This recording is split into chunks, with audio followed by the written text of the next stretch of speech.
Welcome to the For Love of the Land podcast. We're your hosts, Adam Keith and Matt Dye. Each week we're interviewing guests from across America. They all have one thing in common. They all are tied to the land. So if you're like us and you love all things land, welcome home. Caleb Davis, are you there? I'm here. How are you doing, Adam? Matt, sorry. We are doing fantastic. Good. You've got a fantastic property from the sounds of it in Republic County, Kansas. Is that right? Yes, sir. Yes, sir. It sure is. 3 miles south of the city of Belleville. Okay. Go basically take the road 3 miles to the north, and you'd be sitting in a Dollar General parking lot. That close. Okay.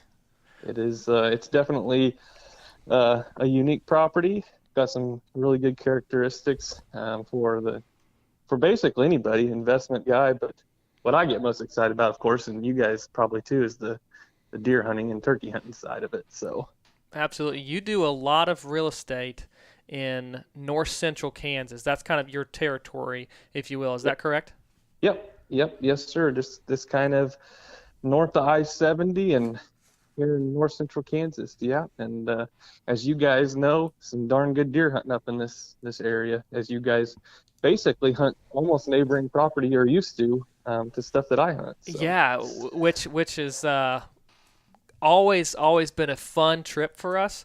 It's been a fantastic one. In years past, I've been able to harvest a couple deer, but just that area, just the country is fascinating. Yep. Beautiful, close to that Republican River.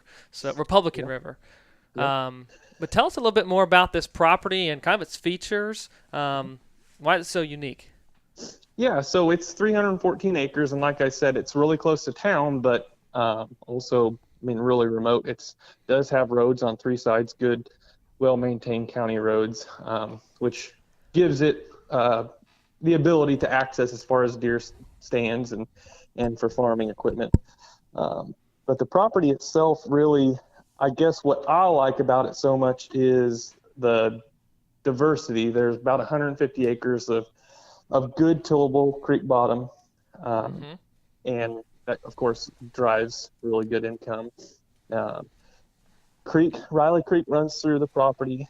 One of the really unique things that when I first toured the property, really stuck out to me, there's a conservation buffer strip that runs the entire length of the creek on both sides. It's just native grass. Interesting. And of course, that's for erosion and soil runoff and chemical runoff from going into the creek. But as you guys know, you put native grass up next to a creek, and then it drops off into timber, butts up against great food source, deer beds. It was a lot of fun to walk. That's at the point where the real estate agent side of me, when I'm touring properties like that, kind of goes out the wall, and I'm thinking, there's where I'd put a deer stand. This is where I'd put a tree stand. You almost start scouting the property for yourself. But sure. So that in itself right there, and then kind of the southwest corner of the property is pretty thickly wooded with the old eastern red cedars, as you guys love. But yep, I see that there's a lot of eastern red cedar. What is those in the southwest portion of this property? You can see where the eastern red cedar are kind of around the edge of the timber. What makes up the kind of that open ground that's getting encroached a little bit by eastern red cedar? It's a lot of native grass and big blue, little blue, and that's actually I found a shed in there. It's a 5-point right side, and when I was down walking through that, and if the other side matched it and he had decent width, it'd be it's a easy mid 170s, 180-inch deer. It's just one of those I picked it up and I'm like, oh my gosh, this thing's heavy. Right. And it's just one of those, it's really awesome. So, and then the one thing too, if you get it, if anybody listening gets a chance to look at it and can go on our mapping service in TerraStride or wherever, and look like a terrain map or a topography map, you really kind of get a sense of all the drainages, the creek, all kind of intertie into this property. And again, as you guys know, deer and turkey and everything else that's just kind of where you want to be. Sure. As far as they love running those drainages, and but yeah, the great tillable, great income off How of much the, income? last year he was over $11,000.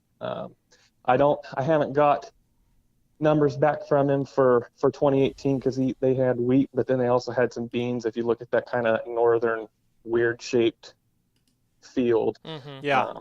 but yeah, so I mean he's over 11,000, and that's with this like the CRP payments for the buffer strips as Sure. well. Gotcha. And it's got good fence. They run cattle kind of on that west and southwest side. There's a pond on the northwest corner, so they've been intensely grazing it. But I think for the guy that really wanted to, he could do a short intense graze, yank the cows off, and there's just so much potential to have a really dynamite wreck property for sure. Well, Wow. if it's So it could be- anything like the property we've hunted in the past in that area, once the crops are cut, there looks to be a pretty good drainage and a lot of cover on the farm, and that's going to pull in a lot of deer. So once those crops from the surrounding farms are all gone, this looks, as you zoom out, to be a great location for holding deer Absolutely. throughout the season. Yeah. What other hunting possibilities are there? Are there any quail, pheasants, Yep, small game on this absolutely. property? Yep, and with that buffer strip that runs, along the creek as we talked about, I know I busted a covey of quail in the mule when I was driving through it, showing it right before pheasant season started, and of course turkeys are roosting down in there, and it's hard to kind of tell, but there is definitely, you can see the line there of real thick mature timber, so there's a lot of roosting and stuff for turkeys. But yeah, quail, squirrel, rabbits, I mean, you name it. It's just your kind of typical north central Kansas mix. And really, I think, and I'm not a big upland game hunter, but I know from sitting in the tree stand and touring properties and spending basically my life outside farming and real estate, we're hopefully on the rebound of some of this bad upland Populations. coming back a little bit, I believe. If So, I remember right, hope. Kansas has had a huge spike in the last couple of years on quail populations. So Yeah, and it it's exciting.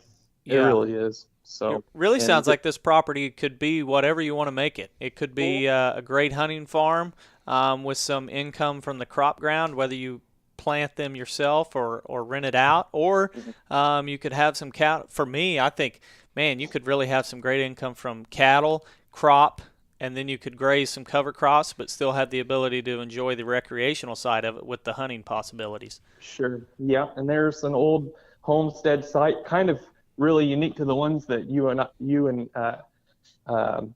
His name's Adam Matt. and Matt, Adam, and I, when we Still all here. were up here, when we were up here in the Flint Hills, that old homestead that we came across when we were down there. Yeah. There's an old home site on this place, old windmill and stuff, that they actually used to go down and camp and stuff at. It's just a really unique, cool place, and this was one of the places that after we had done that Flint Hills property up here, this was one that I was really hoping we would get a good solid buyer, and I could get you guys out to do a solid plan on, because I know you guys would love it too. We love all land. That's Yep. exactly why we're doing this podcast. So once again, For it's sure. 314 acres. And what is the current asking price? The current asking price is $1,067,000. Okay. Well, you got it. There it is, right there in north central Kansas, 314 acres. Caleb, any last closing thoughts on this property? No, I just if anybody's interested in north central Kansas land, hunting properties, investment, farm ground, you name it. I do a lot of just farm ground, and if anybody's interested in buying or selling, just give me a shout, talk to me. If it's not a good fit, we'll find the right fit for you. How can they contact you? Yeah, so the best way, probably just call or text me, 785-447-1694. I always have my phone on me. Don't always answer. Got kids, but I promise I'll get back to you. So yeah, that's the Awesome. easiest way. Or go to mossyoakproperties.com and just look me up. Awesome. Well, we appreciate it, Caleb, so much. Guys. And hopefully somebody out there listening will perk up and maybe give you a shout. All right, guys. I appreciate it. Thanks, Caleb. Take care. Yep.